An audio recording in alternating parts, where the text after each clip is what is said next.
যে আপনাকে নামাজের কথা বলে সে কখনো আপনার দুশমন হতে পারে না। যে আপনাকে পর্দার কথা বলে সে কখনো আপনার দুশমন হতে পারে না। সুতরাং যে আপনাকে নামাজের কথা বলবে, যে আপনাকে সঠিক পথে নিয়ে যাওয়ার চেষ্টা করবে, তার সাথেই বন্ধুত্ব তৈরি করুন। তাহলে দেখবেন আপনি আল্লাহর জান্নাতে ঢুকতে পারবেন।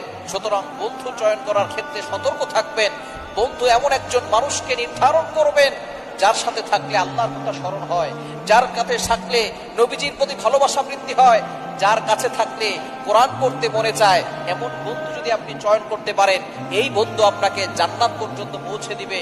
যেই বন্ধু আপনাকে গানের কনসার্টে নিয়ে যায়, যেই বন্ধু আপনাকে গুনাহের কাজ করতে বাধ্য করে, যেই বন্ধু আপনাকে মেসেঞ্জারে খারাপ খারাপ লিঙ্ক পাঠায়, সেই বন্ধু কখনো আপনার বন্ধু হতে পারে না। সে হচ্ছে আপনার সবচেয়ে বড় দুশমন, যে আপনাকে জান্নাতে নয় জাহান্নামে নিতে চায়। সুতরাং যদি জান্নাতে যেতে চান, বন্ধু চয়ন করেন এমন বন্ধু যাকে দেখলে আপনি গুনাহ থেকে বাঁচতে পারেন এবং নামাজের দিকে ধাবিত হতে পারেন।